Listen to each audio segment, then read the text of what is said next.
What's going on, guys? It's your boy TanMista. In this episode of Free to Play Tip Tuesday, we're gonna go over every expedition run and tips on surviving every boss. Before the boss spawns, you want to make sure you have the correct jewel set on, whether that be your attack set, your boss attack set, or even your drop rate set. Personally, I like using the drop rate jewels for boss runs because I feel like it gives me a better chance of getting boss drops. I've gotten like 8 Zakum belts already, and that's all from having these jewels on, so I feel like it helps me. Not exactly sure if this is true for everybody, but for me, I feel like it works. After you set up the correct jewel page and put on your bossing equips, now's a good time to food buff before the boss spawns, because this will allow you to contribute the most damage to the bosses and help you clear faster. Unless you plan on leeching, you want to deal the most damage so you could help out everyone. As an archer, this is the best position to stand at because you can hit all 8 arms with your arrow stream ability, and this is the best way to maximize your damage. Every 30 seconds or so, you should be using your arrow platter ability. This is a one-time skill that just keeps shooting arrows, and it's just a good way to add on top of your damage. You can send up to 2 arrow platters at once, and they last 30 seconds each, so make sure you're using this ability. Quiver cartridge is also a very important skill as well, because it's pretty much 3 skills in one ability. You're gonna have 3 different types of arrows. The yellow arrow counts for magic attack, your red arrow does lifesteal, and the purple arrow does poison. So depending on which arrow you choose, it's gonna be doing that type of ability. I'm gonna be honest, I never use the yellow arrow because I see no need for magic attack. Let me know in the comments below if you guys think there is a need for it. Talk some sense into me. But I usually use the red arrow for survivability. When I couldn't survive CZAC, I'll make sure I'm always on the red arrow whenever it's up, so I could continuously lifesteal. And right now, since I could survive Zakum, I usually put it on the purple one, which is poison, and I feel like this maximizes my damage output. Once you're finished with all the Zakum arms, you're gonna go to the bottommost platform and just go slightly right of the platform right here. In this position, the fire columns that come down that does the most damage will never hit you, so this is a safe spot. However, the electricity that does come down does hit you, so if you can't survive that, there's no way out of that. Once the Zakum arms are gone, there's no need for any AoE abilities, so you're going to switch over to your Hurricane, which is your single target ability, and just finish off the runs with that. This is also a good time to be using your arrow platter as well, because that's just going to maximize your damage, and you're just going to be continuously firing arrows. Zakum does go invincible sometimes, especially when he's lower health, but since we cleared this expedition fairly fast, I can't demonstrate it in this video, but he usually becomes transparent like a see-through material, and that's a point where you don't need to attack him because you can't do any damage to him. Once you finish out Zakum, you're going to see a whole bunch of gold leaves falling, and if you do get it equipped, it's going to drop in the middle of the screen. In this run, I managed to get a silver ring, which is pretty cool. Now moving over to our next boss, we have Pink Bean. You're going to want to stand in the position that I'm standing, right underneath the statue, because this allows you to avoid most of the attacks, some of the stuns, and this also puts you in a position to attack both statues as well. Unfortunately, both statues don't spawn at the same time, so you're going to be attacking one statue in the beginning at first, but once the other one spawns, you're going to be attacking both statues. I also forgot to mention, I usually use my candy buff, which does an increased 10% drop rate during the end of the Zakum run, like maybe on the last bar of Zakum's health, so I could make sure the candy lasts throughout all 3 expeditions. And this varies depending on how fast your team clears all 3 expeditions. You're gonna have to finish everything in a 15-minute time span for this to work out. Now you're going to do the same thing on the other side. You're going to stand right underneath the statue so you can attack both statues at once. Well, my teams are all whales, so they finish off that statue before I can even mention it, but pretty much you want to stand underneath that statue. Oh my god. This last statue was a single target ability, so just use your Hurricane, finish it off, and then Pink Bean will be released. Before fighting Pink Bean, I suggest you change your damage effect to mini blade type. By default, I believe it's vertical type, and this is how it should look, where your damage is popping up.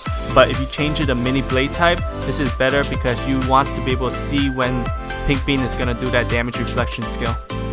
For mini blade type, all your damages is going to be under one line, so it's easier to see when any abilities are being used. Here, Pink Bean is finally spawning. You only allowed 3 deaths in Hard Pink Bean, so make sure you have a bishop, or else this is going to be very difficult.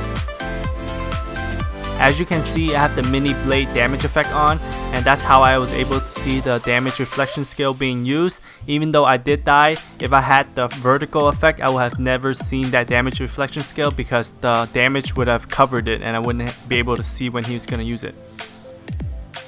Oftentimes, I usually do die to Pink Bean the first time around, unless I'm very focused and I'm staring at Pink Bean. But once I die once, I usually have an estimation as to what time he's going to use that damage reflection skill again, because he uses that skill every 45 seconds to a minute, so by that time I know when to stop attacking him. Once you die once or you've seen the damage reflection skill, you're good to attack for a good solid 30 seconds to 45 seconds without any worries, so just spam your attack all the way until that point and then be cautious from there on out. I did take note that Pink Bean used the damage reflection skill at 8:45, so I know by 8 minutes or 7:45 that's when he's gonna use that skill again, so that's when I'm very cautious as to when I'm attacking him.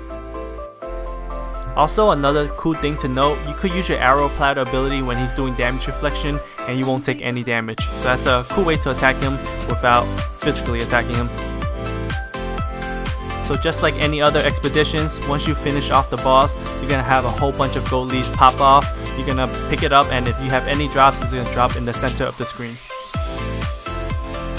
I'm telling y'all, these drop rate jewels really do work. What's the chances of me getting 2 drops in 2 runs? Either I'm super lucky or these jewels really do work. So test my theory, let me know what you guys think.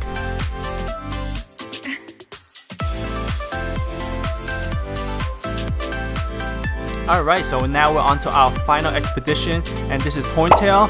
Horntail is fairly easy, especially for bowmen in my opinion, and it's one of my favorite expeditions next to Zakum. Starting off, you're going to be fighting Horntail's left head. All you're going to have to do is use your single target ability, take out his head, and to be honest, the hardest part of this right now is just climbing these ropes because I always fall off these ropes. Next up, we got Horntail's right head. We're going to be doing the same thing as the last map. We're just going to take out his other head and just climb over to the portal as well. Usually I do fall off these ropes at least once or twice, but I guess for video purposes I didn't want to embarrass myself, so I'm 100% with these rope climbing.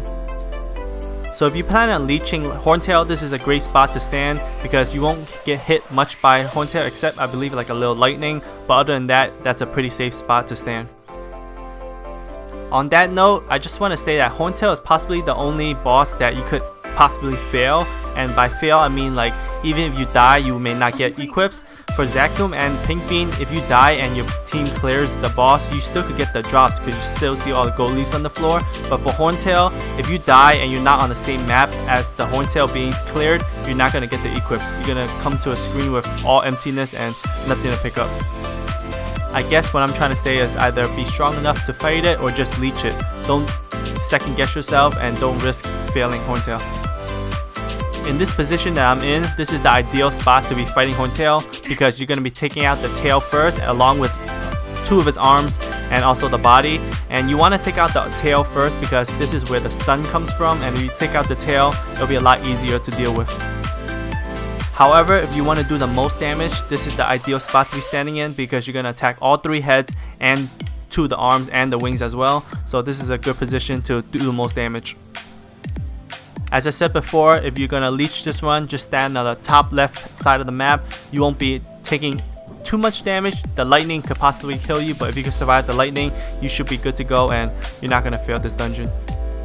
Now if I get another drop, are you guys going to believe me that drop rate jewels work? We'll see. Let's see.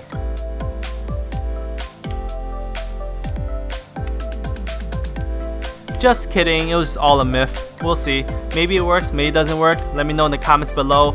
Let me know what you guys think of this series so far. Make sure to like, comment, and subscribe. Thank you guys so much for your support. I'm so close to 1K subscribers. Remember, I'm still giving away 100 mil to someone in Scania once we hit that 1K sub mark. So make sure you hit that subscribe button, and I'll see you in the next video.